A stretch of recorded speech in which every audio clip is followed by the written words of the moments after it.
بسم اللہ الرحمن الرحیم۔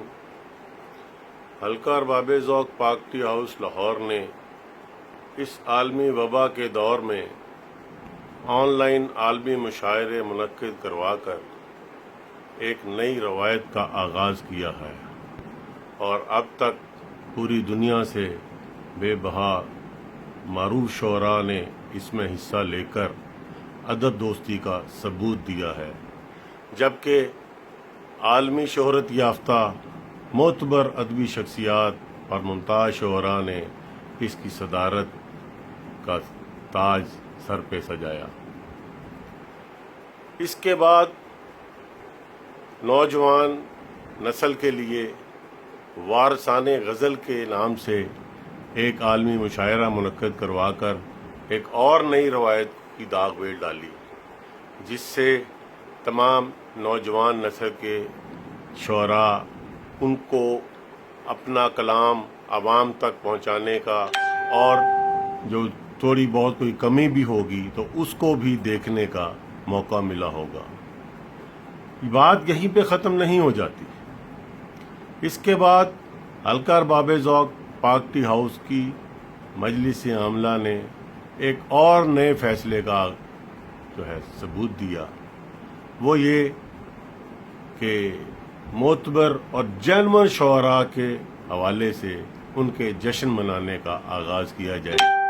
یہ بھی ایک نئی روایت کا آغاز ہے اور اس سلسلے کا پہلا جشن پاکستان کے بلکہ میں یوں کہوں گا کہ عالمی سطح پر شہرت یافتہ ممتاز شاعر، دانشور، نقاد اور ہمہ جہت شخصیت کے مالک اختر عثمان کا جشن منا کر اس بات کا ثبوت دیا ہے کہ حلقہ ارباب ذوق پاک ٹی ہاؤس ادب کی ترقی و ترویج کے لیے ہمہ وقت کھڑا ہے۔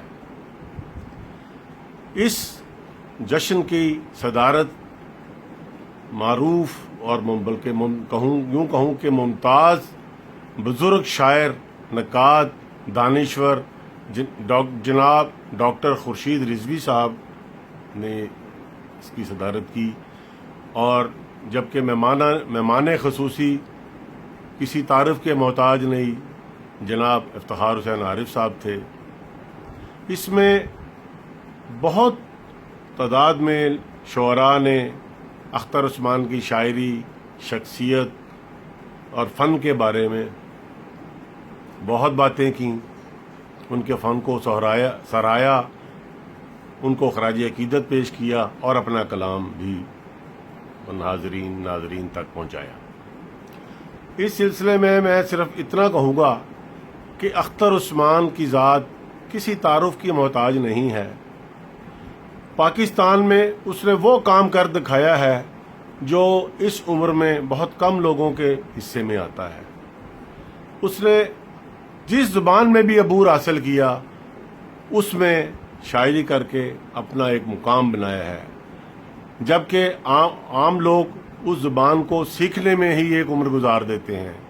فارسی زبان کو اتنی آسان بھی نہیں ہے، لیکن اختر عثمان نے فارسی زبان میں جو غزلیات کہی ہیں، بلکہ اب تو ان کا مجموعہ آ رہا ہے اور ایران کے بے بہا ادبی جرائد میں وہ شائع بھی ہوتے ہیں، تو یہ ان کی جو خاصیت ہے وہ ان کا مقام متعین کرتی ہے۔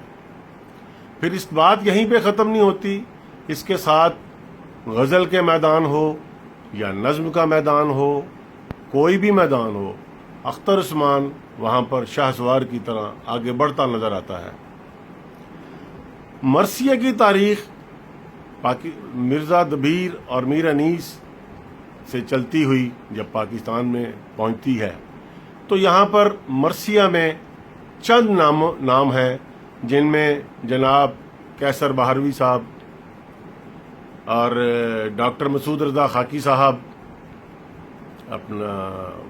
ڈاکٹر وجاہت حسین صاحب اور جوش ملئی آبادی صاحب، مصطفیٰ زیدی صاحب، تو یہ ایسے نام ہیں، سیف زلفی صاحب، تو یہ ایسے نام ہیں جنہوں نے مرثیہ کی تاریخ رقم کی ہے۔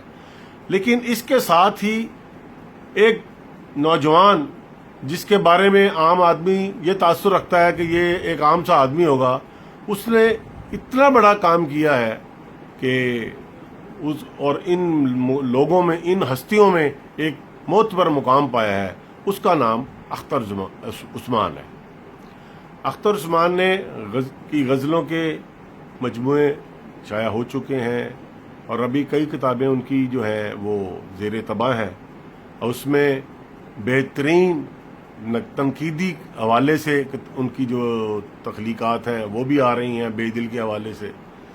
تو اس موقع پہ میں اختر عثمان کو بہت بہت مبارکباد پیش کرتا ہوں کہ ان کی خدمات کو حلقہ ارباب ذوق نے سراہ کر ایک جینون آدمی کو، ایک جینون شاعر کو، ایک جینون تخلیق کار کو اس کا حق ادا کیا ہے. لیکن اس کا حق ایسے ادا نہیں ہوتا. ایسے شعراء، ایسی ہستیوں کو پذیرائی حکومتی سطح پر بھی ہونی چاہیے. اختر عثمان کسی ایوارڈ کا، کسی تعریف کا محتاج نہیں ہے. عوامی سطح پر اس کو جو اللہ نے جو شہرت دی ہے، جو مقبولیت دی ہے، وہ اس کا مقام ہے.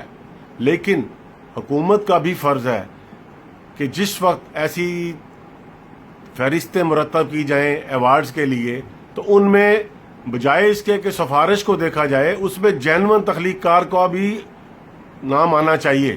اور میں اختر عثمان کے نام کے لیے میں گزارش کروں گا، بلکہ مطالبہ کروں گا کہ ایسے جو شعراء ہیں، ایسے تخلیق کار ہیں، ان کو بھی حکومتی سطح پر ایوارڈ سے نوازا جائے.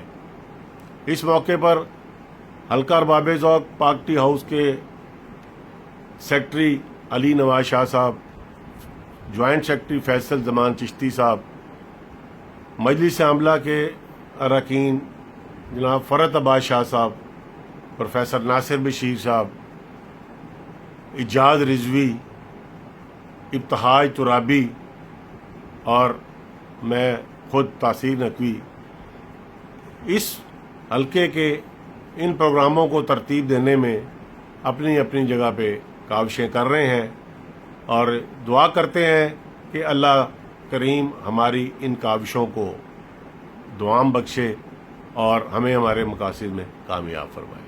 اب غزل کے چند اشعار پیش خدمت ہیں. چڑھتا سورج تو ڈھل بھی جاتا ہے، چڑھتا سورج تو ڈھل بھی جاتا ہے، اور انسان بدل بھی جاتا ہے. چڑھتا سورج تو ڈھل بھی جاتا ہے، اور انسان بدل بھی جاتا ہے.